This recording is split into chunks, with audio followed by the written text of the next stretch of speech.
الحمد للہ رب العالمین والصلاة والسلام علی سید المرسلین والعاقبۃ للمتقین اما بعد عن ابی ذر الغفاری رضی اللہ تعالی عنہ عن النبی صلی اللہ علیہ وسلم فيما يرويه عن ربه عز وجل انه قال يا عبادي اني حرمت الظلم على نفسي وجعلته بينكم محرما فلا تظالموا يا عبادي كلكم ضال إلا من هديته فاستهدوني أهدكم يا عبادي كلكم جائع إلا من أطعمته فاستطعموني أطعمكم يا عبادي كلكم عار إلا من كسوته فاستكسوني أكسكم يا عبادي إنكم تخطئون بالليل والنهار وأنا أغفر الذنوب جميعا فاستغفرونی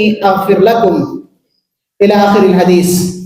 محترم سامعین، آپ کے سامنے مذکورہ حدیث جس کے راوی ابو ذر غفاری رضی اللہ تعالیٰ عنہ ہے، اس میں اللہ کے رسول صلی اللہ علیہ وسلم اللہ سے روایت کرتے ہوئے اس حدیث قدسی میں 10 باتیں بتا رہے ہیں۔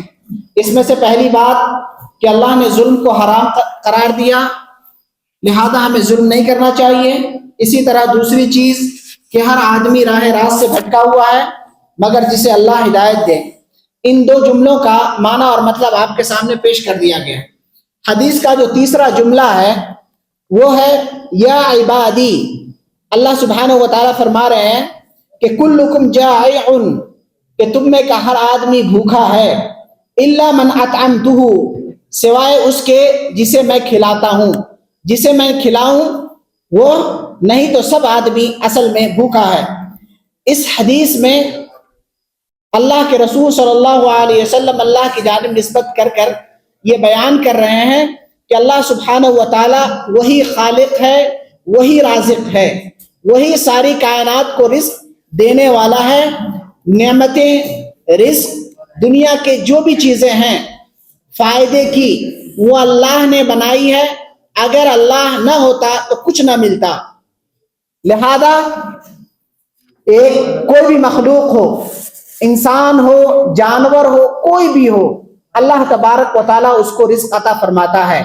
اللہ تبارک و تعالیٰ نے قرآن مجید میں ارشاد فرمایا وَمَا مِن دَابَّةٍ فِي الْأَرْضِ إِلَّا عَلَى اللَّهِ رِزْقُهَا، کہ روئے زمین پر چلنے والا کوئی بھی دابہ ہے، چوپایا انسان ہو، جانور ہو، کیڑے مکوڑے ہو، کہیں بھی رہتا ہو، وہ سمندر کی گہرائیوں میں رہتا ہو یا پہاڑوں کی بلندی پر رہتا ہو، وہ خشکی میں رہتا ہو یا تری میں رہتا ہو، وہ ایسی جگہ رہتا ہو جہاں ہریالی ہے یا ایسی جگہ جو ریگستان ہے، جہاں کہیں بھی اللہ کی مخلوق رہتی ہے، اللہ تبارک و تعالیٰ اس کو رزق عطا فرماتا ہے۔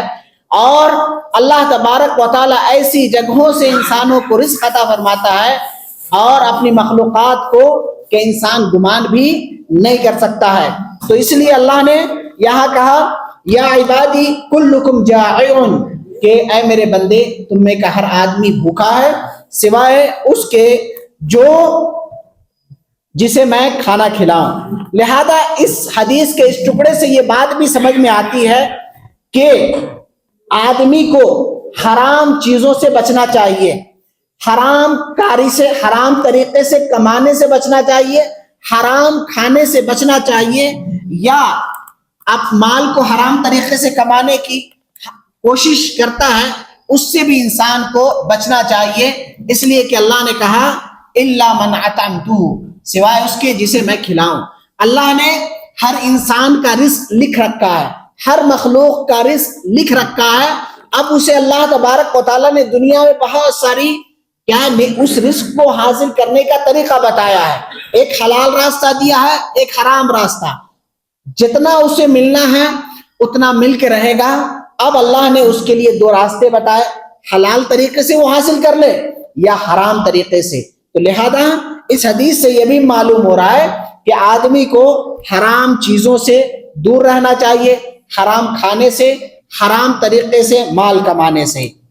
اور اللہ تبارک و تعالیٰ رزق دینے والا ہے تو دنیا میں اللہ تبارک و تعالی بہت ساری چیزوں کا اسباب بناتا ہے، اور اللہ تبارک و تعالی حقیقی طور پہ رزق دینے والا ہے۔ اس کا مطلب یہ بھی ہے کہ زمین سے اناج کا اگانا، آسمان سے بارش کا ہونا، بہت ساری چیزیں انسان، ایک کسان کوشش کرتا ہے اور سوچتا ہے کہ اس سے اناج اور غلے اور پھل اور سبزیاں اگیں، اسے اگانے والا کون ہے؟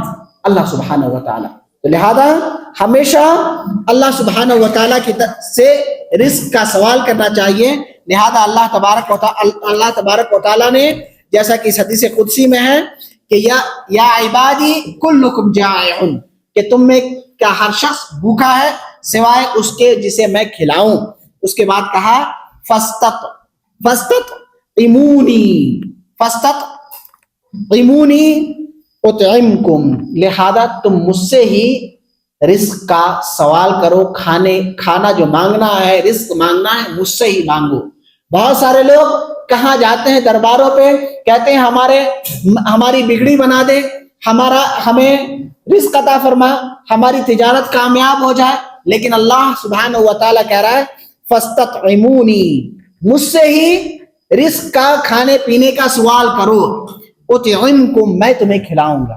تو یہاں اللہ تبارک و تعالیٰ ہمیں کہہ رہا ہے کہ اللہ سے مانگنا ہے، اور اللہ تبارک و تعالیٰ نے وعدہ کر دیا ہے کہ اطعمکم، تمہیں کھلاؤں گا۔ اور اللہ تبارک و تعالیٰ نے ہر ایک انسان کے لیے، ہر مخلوق کے لیے اس کا رزق مقرر کر رکھا ہے۔ جب انسان ماں کے پیٹ میں ہوتا ہے اسی وقت 4 چیزیں لکھ دی جاتی ہیں، اس میں سے اس کا رزق بھی لکھ دیا جاتا ہے۔ لہذا انسان کو اس رزق کے حصول کے لیے تقوی کرنی چاہیے، کوشش کرنی چاہیے، اور رزق حلال پاکیزہ رزق حاصل کرنے کی کوشش بھی کرنی چاہیے۔ اور دوسری چیز یہ بھی معلوم ہوتی ہے اس حدیث سے کہ آدمی کو ہمیشہ جب اسے نعمت ملے، رزق ملے، اللہ کا شکر ادا کرے، اللہ کا شکر ادا کرے، اللہ کی حمد و ثنا بیان کرے۔ اور اللہ کے رسول صلی اللہ علیہ وسلم کی پیاری سنت بھی ہے، آپ کی تعلیم بھی ہے کہ جب بھی آپ کھانا کھاتے تو بسم اللہ کہہ کے کھاتے، اللہ کا نام لے کر کھاتے، اور جب کھانے سے فارغ ہوتے تو آپ صلی اللہ علیہ وسلم اللہ کی حمد و ثنا بیان کرتے، اللہ کی حمد بیان کرتے۔ لہذا اللہ کی یہ نعمت ہے، اس کا شکر ادا کرنا چاہیے۔ اگر شکر ادا کریں گے اللہ مزید عطا فرمائے گا۔ اور اللہ کے رسول صلی اللہ علیہ وسلم نے ہمیشہ رزق کا اللہ سے سوال کیا ہے۔ آپ کے جو دعائیں آپ نے سکھائی ہیں، صبح اور شام کے اذکار، صبح اور شام کے جو اذکار آپ نے سکھائے ہیں، اس میں سے ایک دعا رزق کے متعلق بھی ہے۔ اللہ کے رسول صلی اللہ علیہ وسلم ہر صبح اور شام یہ دعا کرتے تھے، اللہم انی اسألک علما نافعا، اللہم انی اسألک علما نافعا ورزقا واسعا، ورزقا واسعا، اور ایک دوسری روایت میں ورزقا طیبا، کہ اللہ میں تجھ سے علم نافع کا سوال کرتا ہوں، تجھ سے مانگتا ہوں کہ اللہ تو مجھے علم نافع عطا فرما۔ علم نافع سے مراد علم شرعی ہے، دین کا علم ہے، اس لیے کہ ہماری بنیاد علم اور بصیرت پہ ہے، جہالت پہ نہیں ہے، علم کی روشنی میں ہمیں عمل کرنا ہے۔ لہذا اللہ کے رسول صلی اللہ علیہ وسلم ہر صبح و شام دعا کرتے تھے، اللہم انی اسألک علما نافعا ورزقا طیبا، اور پاکیزہ رزق عطا فرما، وعملا متقبلا، اور ایسا عمل جسے تو قبول فرما، مقبول عمل کی توفیق عطا فرما۔ بہت سارے لوگ عمل کرتے ہیں لیکن اللہ کے یہاں وہ قابل قبول نہیں ہوتا۔ کیوں نہیں ہوتا؟ وہ اخلاص سے خالی ہوتا ہے، یا پھر نبی کے طریقے کے خلاف ہوتا ہے۔ بہت سارے لوگ دین کے نام پہ کام کر رہے ہوتے ہیں لیکن پیارے رسول صلی اللہ علیہ وسلم کی مہر نہیں لگی ہوتی ہے، وہ نبی کا طریقہ نہیں ہوتا ہے، وہ انہوں نے باپ دادا اور اماموں کا طریقہ ایجاد کیا ہوا ہوتا ہے، تو پھر وہ عمل مقبول نہیں ہوتا، وہ مردود ہوتا ہے۔ اس لیے کہ اللہ کے رسول صلی اللہ علیہ وسلم نے فرمایا، من عمل عملا لیس علیہ امرنا فہو رد، کہ انسان کوئی ایسا عمل کرے لیس علیہ امرنا، جس پر میرا آرڈر نہیں ہے، حکم نہیں ہے، جس کا میں نے تعلیم نہیں دیا ہے، فہو رد، وہ چیز مردود ہے۔ اللہ کے ہاں قابل قبول نہیں ہوگا. تو اللہ کے رسول صلی اللہ علیہ وسلم ہر روز ہر صبح و شام یہ پیاری دعا کرتے تھے, ہمیں بھی کرنی چاہیے.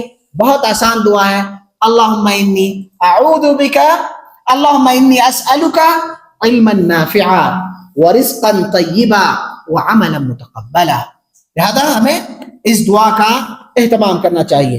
اس حدیث کا چوتھا جملہ, اللہ کے رسول صلی اللہ علیہ وسلم فرمایا, اللہ سے روایت کرتے ہوئے, یا عبادی کلکم عار کلکم عار الا من کسوتہ فاستکسونی اکسکم.